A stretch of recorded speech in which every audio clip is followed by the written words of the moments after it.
Dis-moi quand on est en ligne. Hein. Ah bah c'est bon, ça. On est en ligne? Oui. Allez, Boker Tov les Koulam. Boker Tov. Allez, Baruch Hashem. Alors aujourd'hui, le Rabbi il est parti à Natania, Baruch Hashem, comme tous les mercredis. Donc on va essayer de faire un petit devoir Torah sur la parashat Bereshit. Baruch Hashem, Michael El Chaïl, on vient de finir Baruch Hashem, Bezot Averacha avec Simchat Torah. On rentre directement maintenant dans Bereshit. Comme c'est marqué dans la Tfila, que je vois il Mechadesh Kol Yom, le monde Baruch Hashem. C'est Bereshit, c'est Kol Yom. Donc on va essayer de voir aujourd'hui deux, trois petits inaïm. On va faire un petit cours, un cours de peut-être 20 minutes, on va dire, maximum, 25 minutes maximum. Mais avec deux, trois petites méthodes que j'ai trouvées qui me paraissent intéressantes. Bereshit bare Elokim et Hashamim vet haaretz והארץ הייתה תוהו ובוהו וחושר על תהום ורוח אלוקים מרחפת על בני המים ויאמר אלוקים יהי אור ויהי אור. Donc ça c'est les deux premiers psukim qu'on a dans la Torah de Shah. Et là on va poser une question selon le Rabbi Yaakov Buchatzira. On va essayer d'amener le Rabbi Friedman aujourd'hui, Rabbi Yaakov Buchatzira, et si on a un peu de temps, on va parler un petit peu de Halachot Moussa dont on a commencé il y a avec Jonathan, qui me paraît intéressant, qui fait un lien directement avec le Rabbi Friedman. Il dit comme ça, Rabbi Yaakov Buchatzira dans le Pituch Chotam, il dit comme ça. On va ramener le Zohar Kadosh qui nous dit que chez Rotse Kadosh Baruch Hu, l'Ivro et Haolam, Alo Otziot, les Mafrea. Il dit comme ça, quand le Kadosh Baruch Hu il a voulu créer le monde, vous savez que le monde, comment il a été créé le monde? Sarah, Mamarot, d'accord? Pas Diborot. Ça, Diborot, c'est la Torah qui a été créée. Ça, Mamarot, d'accord? Avec donc les 10 paroles, ouais, on peut dire aussi 10 paroles. En français, ça s'appelle aussi des paroles. D'accord? Mais il y a une différence entre Dibour, entre Vayomer et Vaïdaber. D'accord? Déjà, il y a une grande différence entre les uns et les autres. Quoi la différence? Vous connaissez la différence? Quand on dit Vaïdaber Hachem Moshe le mort ou Vayomer Hachem Moshe le mort. Quand c'est Vaïdaber, en général, c'est la chose cachée. Quand c'est Vayomer, c'est la chose plutôt rare, plutôt tendre. Donc déjà, quand on dit Asa Mamarot, donc le monde est créé selon 10 paroles. Mamarot, donc c'est plutôt un lachon rare, un lachon qui était entre guillemets cool. Par contre, quand il y a la Torah, c'est Asara Diborot. Chok vele yavor. La Torah, c'est la Torah. On ne peut pas prouver Sham. La Torah, elle est unique et on doit la suivre. Très bien. Donc il dit comme ça, le Zohar Kadosh, que toutes les lettres, elles ont couru vers Kadosh Baruch Hu pour dire créer le monde, vu que les Mamarot, ça se fait avec des lettres. Donc toutes les lettres sont venues dire on veut commencer par moi, commencer par moi. La lettre Taf a dit ouais, je veux que la Torah commence par moi. Que le monde, quand on dit Bereshit bar Elokim aujourd'hui, donc ça commence par la lettre bête, bien évidemment, comme vous le savez tous, d'accord? Mais toutes les lettres sont venues. Elles sont toutes bousculées les unes les autres, etc., pour pouvoir être les premières à créer le monde. Je me il les a laissées comme ça, il a regardé un petit peu, comme ça, tous en train de la cohue comme ça. Puis voilà la lettre bête qui est dans son petit coin là-bas, la lettre du Baïchan, la lettre de la Bracha, la lettre bête qui est dans son petit coin, qui elle aussi est là, mais elle attend son tour gentiment, elle est dans le temps, elle attend, ça bouge dans tous les sens, elle est tranquillement dans son coin, elle attend que ça se passe, elle attend mi-bator, et elle attend tranquillement. Quand je me dis, toi, viens ici. Avec toi, la Torah va commencer, la Torah commence par Bereshit de la lettre bête. Pour autant, il y a une lettre qui existe, et qui n'est pas venue du tout. La Kadosh Baruch Hu va lui parler. C'est quelle lettre? Le Aleph. Le Aleph, lui, non seulement il n'est pas venu dans la cohue comme ça, mais il n'est même pas venu dans le tort, il n'est même pas venu dans la file d'attente. Il est resté dans son coin, il a dit bon, si déjà comme ça, personne n'a été choisi, en plus apparemment elle est bête, elle a été choisie pour commencer, qui je suis moi pour venir maintenant? Ça sert à rien. Donc il reste dans son coin, elle n'est pas venue, mais surtout ce qu'on dit c'est des images. Quand je crois il a vu comme ça la lettre du Aleph, qui est comme ça nous dit le Zohar Kadosh, quand il a vu la lettre du Aleph, qui était comme ça avec beaucoup de Hanava, beaucoup d'humilité. Il dit pourquoi tu viens pas, toi? Tu n'es pas intéressé à créer le monde? Il dit quand je vois que toutes les lettres sont ruées vers toi et que tu ne les as pas prises, et qu'en plus, quelle va remettre, on a choisi une que tu as volontairement choisie, qui je suis moi pour venir essayer de m'imposer? C'est perdu d'avance. Quand un roi il choisit ses ministres, un autre ministre il va venir s'imposer parce que le ministre il a été choisi. Il dit comme ça, écoutez bien ce qu'il lui dit à Kadosh Baruch Hu sur le Zohar Kadosh. Il dit Ashrecha vetovlach. À travers toi, il y aura quelque chose d'encore plus grand. Et quand même le monde il a été créé avec la lettre bête, la Torah va commencer par la lettre Aleph. Anochi Hashem Elokecha. Les Asadi Borot, les 10 commandements, ce qu'il y a de plus important, de plus intense, qui va nous suivre tout au long des attachés de nos péripéties, si on peut dire ça comme ça. Ça va commencer par quoi? La lettre Anochi Hashem, c'est la lettre Aleph. Et l'orak Aleph. Et ce Aleph là, on va le retrouver deux fois. La première fois, on va le retrouver aussi où? Dans Adam Arishon, le premier homme qui a été créé, avec beaucoup d'anava, parce que c'est Hachem qui l'a créé. Qui est le premier homme? Adam Arishon. Comment c'est quoi la première lettre? Aleph. On va encore retrouver ce même Aleph, qui est l'homme le plus humble de la terre, comme il n'y en a jamais eu, à qui il a utilisé comme Kéli pour transmettre la Torah, c'est Moshe Rabbeinu. Et ce Aleph, où est-ce qu'on le trouve? Dans quel paracha? Dans Vaïkra. Avec le Aleph Zeira. Dans la paracha de Vaïkra, on voit que le Aleph il est écrit en tout petit. Et là, Rashi sur place dit pourquoi le Aleph il est tout petit là-bas? Il dit parce que ce même Aleph qui était Anvatan, qui était rempli d'humilité à la création du monde, il dit mais qui suis moi? C'est lui qu'on a choisi pour dire Anochi Hachem, pour les 10 commandements. Et c'est le même Aleph qu'on va utiliser pour dire quoi? Pour dire quelque chose que Moshe Rabbeinu a été appelé devant Hachem. Et Rashi nous dira pourquoi le Aleph il est écrit en tout petit?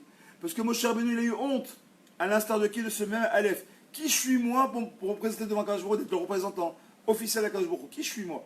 Donc si on enlève le Aleph, c'est quoi? C'est Vayaker. Mais Vayaker, c'est quoi? La chose Mikré. Et qui est-ce qui a été appelé Bémikré selon Rashi, comme vous le savez tous? Bilam. Bilam Aracha, lui, il a été appelé Bémikré, parce qu'à un moment donné, on a besoin de lui. Kadosh Baruch Hu, il s'est présenté à lui de façon Mikré, comment on dit? Par hasard, hasardeuse. De façon hasardeuse, sinon jamais il a eu besoin de lui. Seulement, il est là pour un point précis, il a eu besoin de lui. Moshe Rabbeinu, dans sa grande anava, qu'est-ce qu'il a dit? Il dit moi, je suis comme Bilam. Qui je suis moi? Moi, je suis plus grand que Bilam. Regardez la grandeur de Moshe Rabbeinu. On voit que ce même Aleph là qui a commencé la création du monde, qui a donné l'Asar d'Iborot, ce même Aleph là va suivre jusqu'à qui? Jusqu'à Moshe Rabbeinu. Comme vous savez, Moshe Rabbeinu, selon Shar Gilgulim, c'est aussi un Gilgul de Adam Arishon. Tu peux ajouter un grand mot. Non, et c'est aussi dans le Aleph, là-bas, comme la Nava, c'est que quand il a beaucoup de Gava, il ne peut pas résider en lui. Alors qu'est-ce qui se passe? Il dit toi, le Aleph, je vais résider en toi. Pourquoi? Parce qu'en fait, le Aleph, quand tu vois, c'est Yud va. Avec de Yud. Alors ce que nous dit notre ami Gal qui est derrière, effectivement, quand on regarde la lettre Aleph, comment elle est Mourkavet, comment est-ce qu'elle est faite, quand on regarde le Aleph, en fait, c'est un petit point en haut, un point en bas, et une barre en oblique. Le point sur le Ben Ishraï, qui est au nom du Hari Kadosh, et le point c'est le Yud. Un point en haut, un point en bas, ça fait Yud plus Yud. Ça fait 10 plus 10. La barre au milieu, c'est un Vav. Le Vav, ça vaut 6. 10 plus 10 plus 6, ça fait combien? Ça fait 26. Effectivement, donc on voit que dans la lettre du Aleph, d'ailleurs on va dire Alouf Haolam, c'est qui Alouf Haolam? C'est Akadosh Baruch Hu. Très bien. Donc nous dit maintenant ici quelque chose qui est encore plus long que ça. Si on regarde le Pasuk, Bereshit Barei Elokim et Hashem Vetaretz, Varetz Aïta Tohu Vavohu. Pourquoi on dit que c'est à l'arrêt, ça a été Tohu Vavohu? Écoutez bien ce que nous dit ici le Rabbi Yaakov Praxera. Quelque chose qui est Pele Plaim. Il nous dit que si maintenant on a compris que le Aleph, ça représente la Torah, il dit ça va plus loin que ça. C'est que sans le Aleph, le monde il a plus lieu d'être. Comme vous le savez tous, c'est marqué non seulement dans les Chachamim, nous explique quoi? Que si le Alenu, Hashem Yisrael Rachem, il y avait un instant dans le monde entier où il n'y aurait pas de Torah qui est étudiée, qu'est-ce qui se passerait? Automatiquement, le monde reviendrait à Tohu Vavohu, ce que nous dit ce Pasuk. Bereshit Barei Elokim, c'est vrai, c'est créé par la lettre bête. Ah ben le Aleph c'est quoi? Le Aleph c'est quoi? C'est la Torah. D'où on sait que c'est la Torah? Comment on appelle la Torah dans les Chachamim? Ça s'appelle Oraïta. C'est pour ça que c'est marqué Vaï Or. À chaque fois il y a eu Vaï Or, d'accord? Et c'est quoi ce Or là? En Or est là et la Torah. La Torah s'appelle Oraïta. Donc il commence aussi donc par la lettre Aleph. C'est-à-dire que la vraie Torah commence par la lettre Aleph. C'est-à-dire que s'il n'y a pas la Torah, donc il n'y a pas de lumière. S'il n'y a pas de lumière, ça revient au Rocher. Donc c'est quoi? On revient dans le Pasuk. C'est marqué comment? Aïta Tohu Vavohu, Vechocher appelé Théom, et on revient sur quoi? Sur le Chocher, effectivement, c'est plus lumière. Automatiquement, c'est quoi le Chocher? C'est quoi l'obscurité? C'est tout simplement une absence de lumière. Comme c'est quoi le mal? Le mal n'existe pas dans le monde. Ça n'existe pas, c'est une invention de l'homme. Le mal, c'est quoi? C'est tout simplement une absence de bien. C'est quoi le mal? Le mal n'existe pas. Mais quand il n'y a pas le bien, a priori, il y a du mal. Là, pareil, le noir n'existe pas. C'est quoi finalement le noir?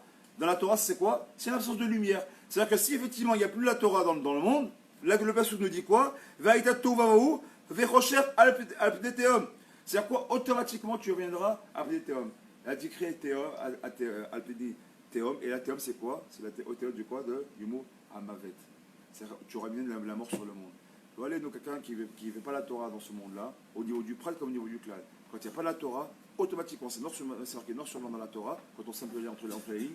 Le mot théom, c'est exactement le même mot que le mot amavet. L'amour revient sur. C'est quoi? Mais c'est quoi? Qu'est-ce qu'on appelle? Qui on appelle amavet? Melech amavet. C'est qui Melech amavet? C'est Sarah. Le Sarah, le Satan, Melech amavet, l'ange des saints. Tout ça, c'est toute la même entité. Les Chitzonim, tout ça, c'est Sitracha. Appelez-le comme vous voulez. Tout ça, en fait, c'est quoi? Ça s'appelle le même. C'est quoi? C'est le Melech amavet. on lui donne l'autorisation de quoi? De faire même, avec sa Melech Chabala, de faire des xérot cachot dans le monde. Donc encore une fois, c'est quoi? Pourquoi le Melech Hamavet il peut venir?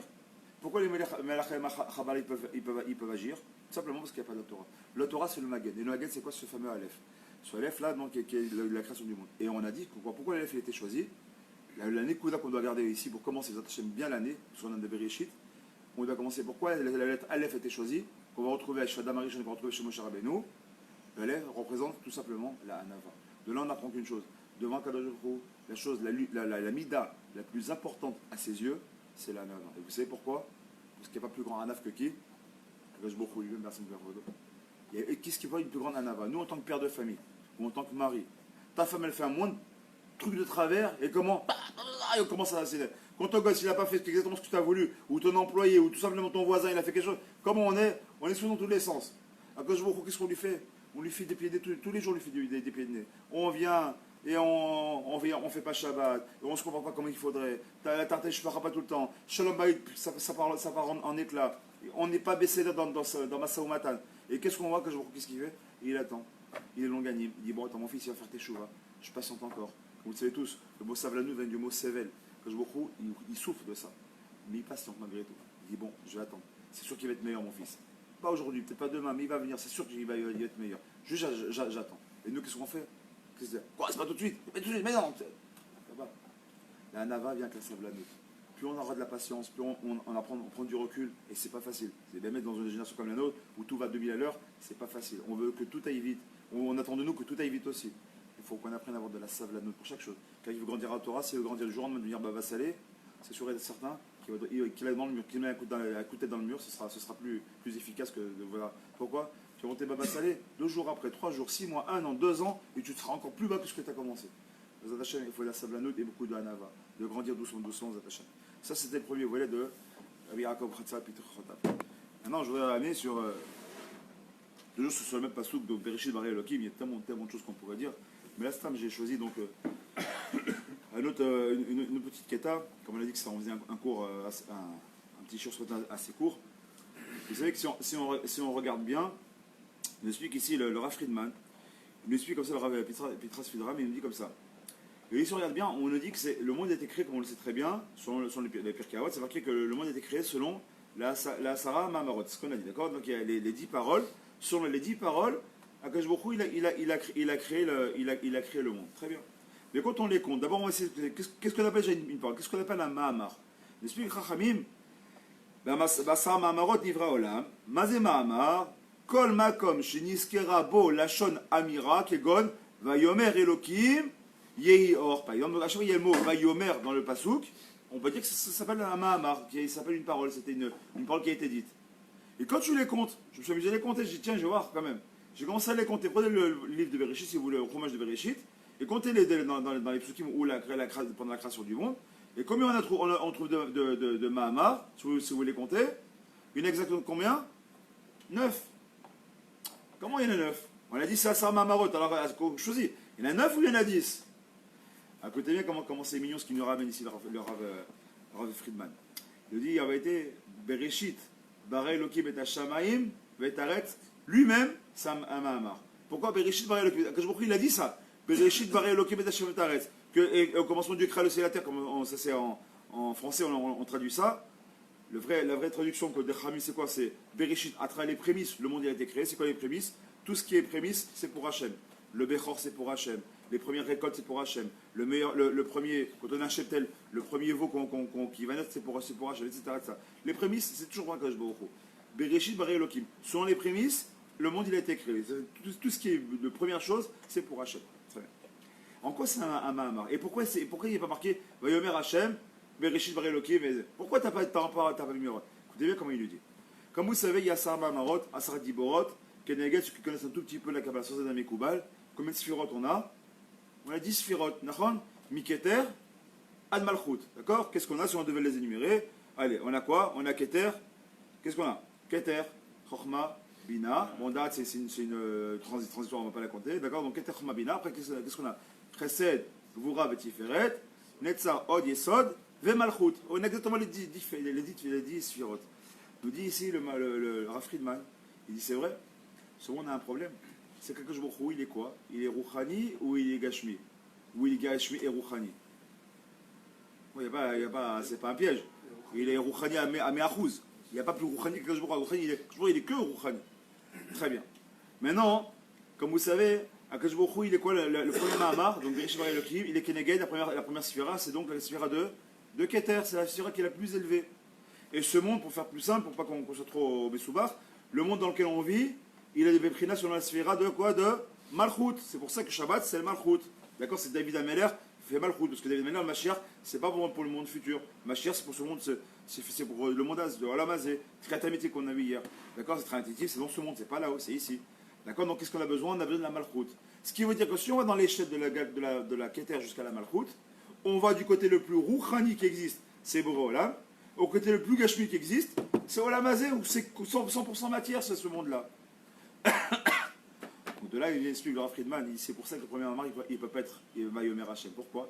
Parce que comme il est 100% Rouhani, on ne peut pas dire que c'est un Mamar qui est comme un autre. Comme ça, il explique, c'est le Rav Friedman. C'est que comme c'est Keter, il n'y a pas d'Asaga minimalite de quoi de la Gashmiout. C'est 100% Rouhani. Donc là, c'est pas être un Mamar comme les autres. Comme ça, il donne son explication. Maintenant, ce qui est intéressant ici, pour les 10 minutes qui me restent, c'est de faire un lien, Bezat Hashem, un lien avec ce qu'on a vu hier, si tu me permets, Jonathan, de revenir un petit peu sur ce qu'on a dit hier. Hier, on a dit comme ça, c'était bénédiction. Maintenant, on reprend ici, dans le livre de Halachot, mais qui commence pas par la Halachot. Il dit comme ça, il va ramener Mishlé. Mishlé, c'est Shlomo Meler. Qu'est-ce qu'il dit, Shlomo Meler? Orach Chaim les Ma'ala, les Maskil, les Ma'an Sou Mishol Mata. Nous dit ici, Shlomo Meler al Vashalom, Orach Chaim les Ma'ala, les Maskil, tout celui maintenant qui recherche la vie et qui faut qu'il aille vers quoi? Les Ma'ala, mais les Ma'ala, qu'il a les yeux vers le haut, c'est quoi les hauts? C'est les Maskil, mais c'est les Maskil. Qui c'est qui donne le Sechel, qui donne la vraie Askala? C'est Boréolam. Les Ma'an, afin que quoi? Sourd, que tu te retires de quoi? Mishéol Mata, du Sheol, c'est quoi? Des abîmes qui sont vers le bas. C'est ce qu'il dit Shlomo Meler. On va essayer de comprendre ce qu'il veut dire. Et continue ici. Et qu'est-ce qu'il nous explique, le Mechaber ici? Qui a malachim livreu bayom hasheni, comme on est en plein milieu de la création, on a vu, on va voir dans toute la page de ce Shabbat là, Bereshit, que quand est-ce que les anges ont été créés quand? Bayom Sheni. Ok? Très bien. Ensuite, il dit quoi? Va behemot nivrau bayom achamishi. Et quand est-ce qu'elles ont été créées, comment on appelle ça, les behemoth, les animaux, le 5e jour. Amalachim, Ovdim, El Boram, Ve'en Laem Yetzerara. Les malachim, ils servent à Kadosh Baruch Hu, ils n'ont pas de Yetzerara. Ve'abehemoth, Yesh Laem Yetzerara, Ve'en Laem Da'at. Par contre, les behemoth, elles ont Yetzerara, sans ça, elles ne pourraient pas vivre, comme on l'a vu dans la Gemara avec les Tarnégol, quand on a enlevé le Yetzerara, tout le monde du monde. Qu'est-ce qui s'est passé? En très peu de temps, on n'a plus aucun œuf. Pourquoi? Parce que le coq, n'ayant plus de Yetzerara, il ne voulait plus partir avec sa poule, D'accord, donc il a pu avoir d'œufs. Donc les Khabis disent non, on a besoin d'un peu de Yetzirah. Très bien. Ouais, ma poule. Umimele, ale melachim, lo magia sachar. Et justement, écoutez bien comment c'est important pour nous. Du fait que maintenant les malachim, ils n'ont pas de Yetzirah, regardez bien ce qui est marqué ici. Lo magia laem sachar. Tu n'auras jamais un salaire pour Gabriel, Uriel, Michael, ou quel que soit l'ange qui a les myriades d'anges qu'il peut y avoir dans le ciel, il n'y en a pas un pour qui il y a un salaire. Et pourquoi? Ils n'ont pas dit de Serra, donc qu'est-ce qu'ils font? Ils sont juste faire la volonté du divin. Comme ils n'ont pas dit de Serra, alors il n'y a pas de salaire. Ou la Behemoth et les Behemoth, est-ce qu'elles peuvent avoir un Guéhinam? Je pose la question, Thierry. Est-ce qu'une Behemoth peut avoir un Guéhinam? Tu dis non. Qu'est-ce que tu dis, toi, Shlomo? Hein? Ils sont pas mitzvot. Pas mitzvot, ça veut dire quoi? Shiloh, qu'est-ce que tu dis, toi? Il y a fait. Ils n'ont pas de date. Il y a fait zéro. C'est exactement, c'est le Nyan. Elles n'ont pas de date. Pour ça, j'ai dit dans le date, c'est pas vraiment une sphira. Elle-même, c'est quoi? C'est une sphira qui naît à travers les autres. Le date. On a date Elion, date Tarton. Exactement, c'est exactement la Nekuda. Nous dit ici les Chachamim. Pourquoi une BMA ne peut pas? Une BMA, elle est féroce. T'as un animal qui va tuer un autre, c'est un pour le tuer. Il va même pas le manger. Le plaisir de le tuer, de l'avoir chassé, de l'avoir tué. C'est un razari. Tu regardes les chatoulim qu'on a ici, ici à Ashdod, les chats qu'on a ici, c'est des tigres. Les mecs, ils sont en train de s'arracher la tronche, ils prennent les chatoulottes, ils les massacrent. C'est un razari, ça. Et il n'y a pas de Onesh, il n'y a pas de Onesh. Pourquoi? Parce qu'ils ne font pas ça selon une volonté réfléchie, ils vont tout simplement selon un instinct. Et comme c'est instinctif, c'est un instinct animal, on ne peut pas leur en vouloir. Elles vont selon la teva que Akadosh Baruch Hu va bien vous leur donner. Tu as des animaux calmes, sereins. Tu prends une petite, je pense, je sais pas quel animal qui peut être super serein. Et tu as un animal qui sera plutôt féroce, un animal qui sera plutôt domesticable, etc. Donc chacun il a ses béchinotes et ses trouchottes, etc. Ça s'appelle pas d'avoir du date, ça s'appelle avoir un instinct animal. Donc est-ce qu'elles ont gagné l'homme? L'homme. Maintenant on arrive à l'homme. L'homme c'est quoi finalement? L'homme c'est quoi? C'est tu prends l'animal, tu prends le gorille, et tu prends l'ange Gabriel, et tu il a dit bien sûr, et tu les mets ensemble. Ça s'appelle un homme. Ça veut dire quoi? Comment il est fait un homme? Il est fait de 3 niveaux de Neshama, comme vous le savez tous. Nefesh, Ruach, et Neshama. Nefesh, on a l'habitude d'appeler pas simplement Nefesh. Donc comment on appelle Nefesh? Behemi. D'accord? Pourquoi on appelle ça un Nefesh Behemi? Parce que comme le Nefesh se trouve au niveau du Kaved, selon la Kabbalah, au niveau du foie, le foie c'est le sang, d'accord? Et le sang c'est quoi? C'est justement toutes les ta'avot, où elle se trouve là dans le Kaved, d'accord? Donc quand tu es dans le Kaved, donc là c'est Nefesh Behemi. C'est-à-dire que, qu'est-ce qui fait que tu as attiré à vouloir manger, dormir, aller courir après les filles, courir après l'argent, courir après les tilleuls, courir après les plaisirs de ce monde-là? C'est normal, tu ne peux pas t'en vouloir. Parce qu'Hachem t'a créé comme ça s'appelle Nefesh Behemi. Seulement, ça c'est ok. Stade 1, très bien. Phase 1. Phase 3, on verra la phase 2. Phase 3, c'est quoi? Tu es comme Chelek et Lokamimal. C'est en toi, tu as une Neshama. Et c'est quoi la Neshama? J'ai un tchoum qui veut sortir, il ne veut pas sortir. On est en direct, c'est ce truc. Non, ça va. Il se va sortir. C'est ma Neshama qui veut se dévoiler, je sais pas. C'est quoi la Neshama? C'est Chelek, on a l'habitude de dire Chelek Eloka Mimal. Si on devait traduire, c'est quoi? Chelek, une partie, Eloka, divine, Mimal, qui vient d'en haut.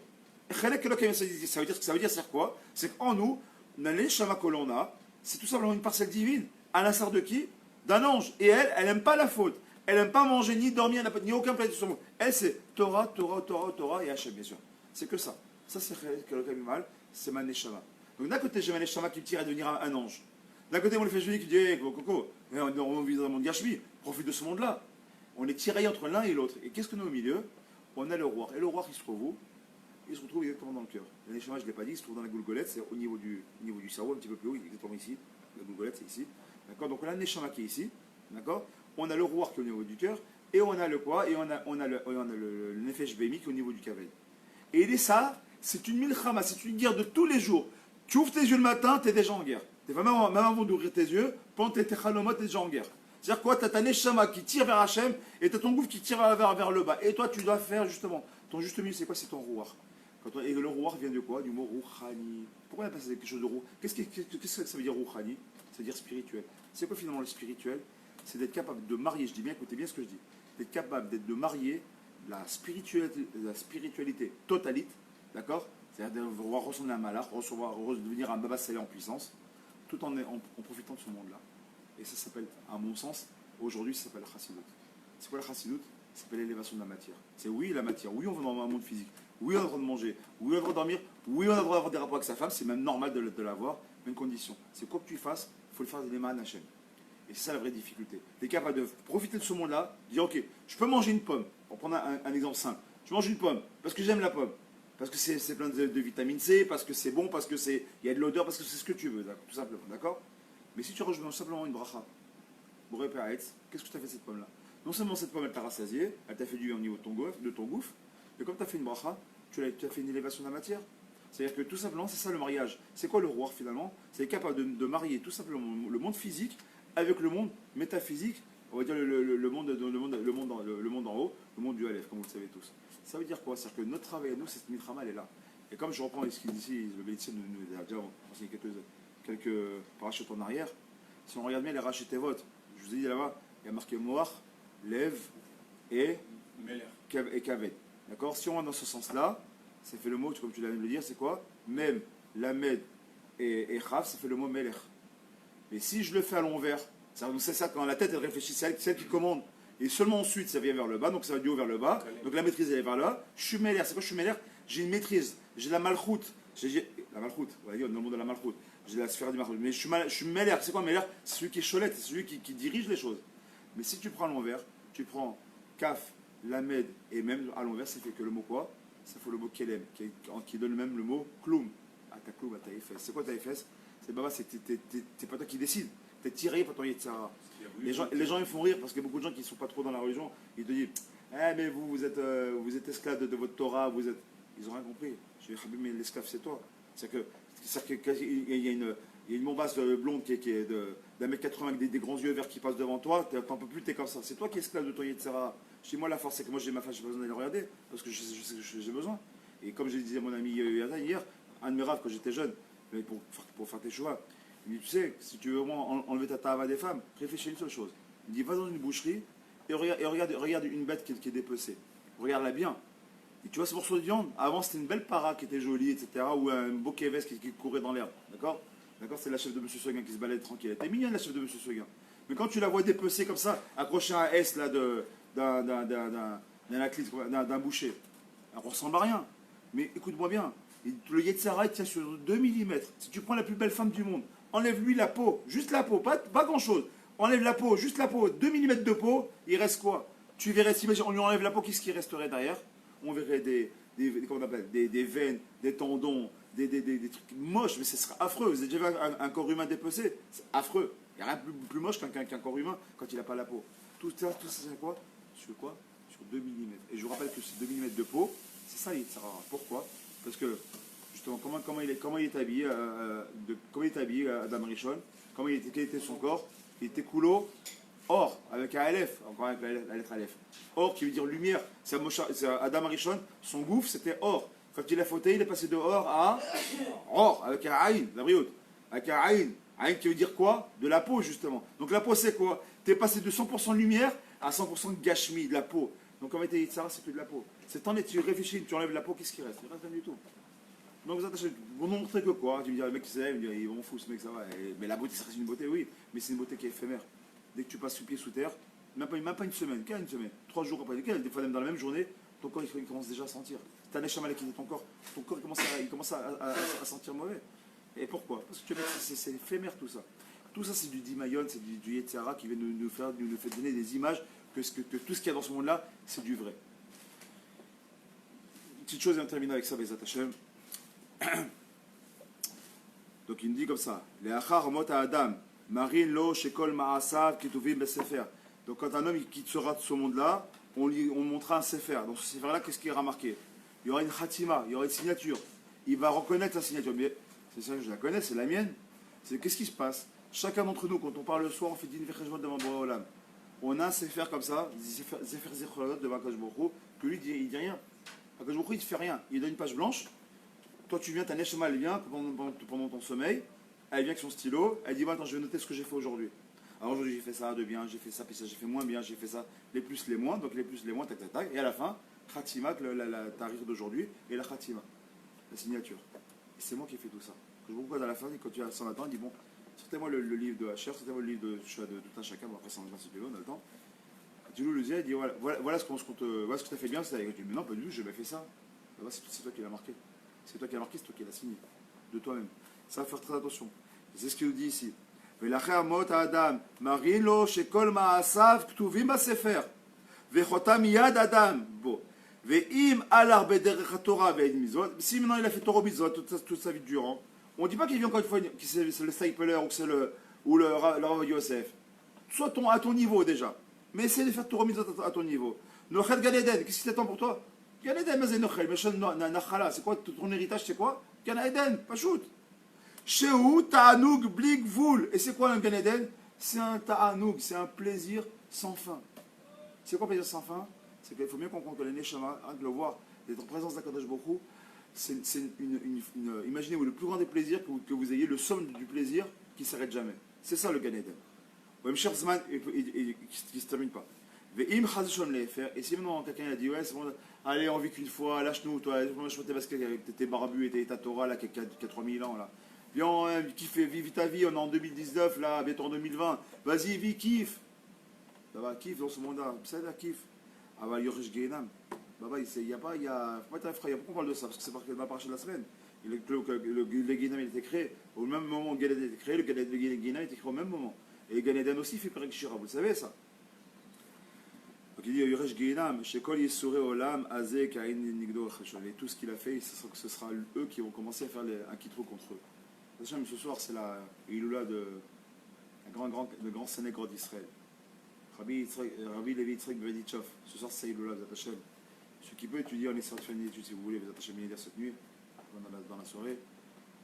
Il y a le Gdushat Levi qui a un très très bon livre.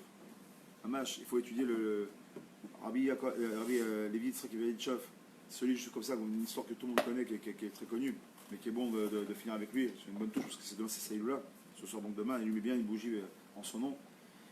C'est Zachrinou de le voir quand on est parti aux mains tous là-bas. Bon, en général, on va toujours là-bas.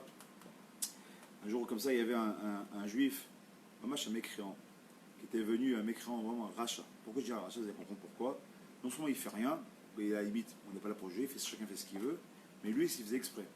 Il allait donc, lui, c'était Rabbi Levi Yitzhak Bevedichov, c'était l'admour de son époque, dans sa ville à Berditchov. Et celui-là, qu'est-ce qu'il fait? Il va le jour de Shabbat, en face de la synagogue de l'admour, et qu'est-ce qu'il fait?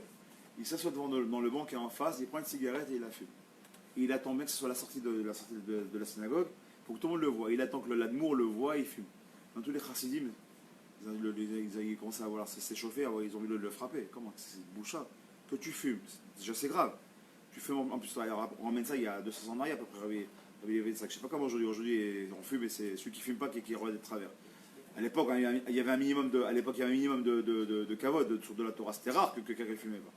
Quelqu'un qui transgresse Shabbat. Et là, ils ont fait transgresser, mais Pharisien est devant l'admour. Bien comme ça, donc les chazis commencent à s'échauffer, l'admour il sort. Rabbi Levi Yitzhak Bevedichov il sort comme ça. Et Kvodarav, qu'est-ce qu'on fait? Laissez-moi lui parler. Il va là. Yehoudalé, comment ça va? Parce que, au Hachem, tu sais que c'est Shabbat aujourd'hui? Alors le juif en question, hein? C'était Yom Kippour. Ouais, c'était Yom Kippour, je crois que Shabbat ou Kippour, ou les deux. Allez, Yom Kippour, Yom Shabbat, c'est Kippour, Shabbat, allez. Il mangeait, il fumait. Il faisait, voilà. Et devant l'admour. Maintenant, il s'assoit avec beaucoup de rousport. Tu sais, c'était bien assis comme ça, et les gens, hein? Et le Rav, il arrive, il se lève pas. Il aurait comme ça. Ouais, le Rav, il s'assoit à côté de lui sur son banc, avec sa cigarette. C'est que c'est Shabbat aujourd'hui, c'est Yom Kippour. Ouais, je sais. Ah, tu sais que Yom Kippour, on ne mange pas. Ouais, je sais. Tu sais qu'on ne fume pas non plus Yom Kippour. Peut-être tu sais pas. Si, je sais. Mais moi, je fume. Ah, il aurait comme ça. Il dit, je tabache, moi là. Il lève les yeux au ciel. Il dit, Ribono shel olam. T'as vu comment ton peuple, il est beau? Même mentir, ils ne savent pas. C'est n'importe qui. C'est quoi Rabbi Levi Yitzhak Bevedichov? C'est-à-dire de trouver toujours la Nekuda Tova chez un juif. C'est vrai que c'est un renégat. C'est vrai qu'il fume Shabbat. C'est vrai qu'il mange Sissi Yom Kippour. C'est vrai qu'il ne donne aucun kavod à la Torah et à travers l'admour devant le Rav, il ne se lève même pas ni quoi que ce soit. Il a la chutzpah. Mais malgré tout, qu'est-ce qu'il cherche en lui, le vrai tzaddik? Qu'est-ce qu'il cherche? La Nekuda Tova qu'a en chacun de nous. Et ça, Bezat Hashem, c'est le chose qu'on doit se donner, Bezat Hashem, pour cette nouvelle année. On vient en Yitrachut, Bereshit, c'est la Yitrachut. C'est d'essayer de trouver la Nekuda Tova qui est en chacun d'entre nous. Ça, c'est la Nekuda Tova. C'est là quoi? C'est-à-dire que trouver la Nekuda Tova chez l'autre, on a toujours parlé, tous les rabbinim le disent. Vafta lecha kamocha, kalgadol batora, voir le bien chez l'autre. Vafta lecha du mot ra, ne pas le mal chez l'autre. Si tu vois le mal quelque chose, c'est que le mal il est chez toi. Bon, c'est chose de shoot. Mais comme on l'a vu pendant Simchat Torah, quand j'ai raconté ça dans la Souka, on a dit quoi? Comme il dit les Chamil, Rav Zibarchain, il ramène au nom du Baal Shem Tov. Il dit le problème c'est quoi? Un jour le Baal Shem Tov, je suis mamash avec ça, qu'est-ce qu'il dit le Baal Shem Tov à son plus grand Talmid? Il lui dit Atachaser Emuna! Il dit Kvodrav. Tous les Talmidim qui étaient là, il dit Kvodrav. C'est ton meilleur Talmid. C'est lui le Chaser Emuna qui en est nous. C'est le Todot Yosef Yaakov. Et si lui, il manque de Emouna, qui en est nous? Alors le Talmid en question, Talmid Mouvak, le meilleur Talmid de Ben Hashem Tov, il dit Kvodrav. Dans mes 18 heures de limoud que je fais par jour, sur 24 heures possibles, sur mes 18 heures de limoud que je fais par jour, il y a un Zman Mechoubat que je donne pour le Moussar et la Emouna et le Bitachon de Hashem. Comment vous pouvez me dire ça? Comment me dire que je n'ai pas de Emouna? Vous savez ce qu'il y aura Ben Hashem Tov? Il dit Ken, la Emouna vis-à-vis de la Kadosh Baruch Hu, Ken Yeshlecha, la foi vis-à-vis d'Hachem, t'en as même à revendre. Sur ça, j'ai pas de safek. Aval, la Emouna ba'atzmecha, En lecha. C'est quoi? Tu crois pas en toi. Si tu croyais en toi, tu serais déjà plus grand que moi, il lui a dit. Tu allais trouver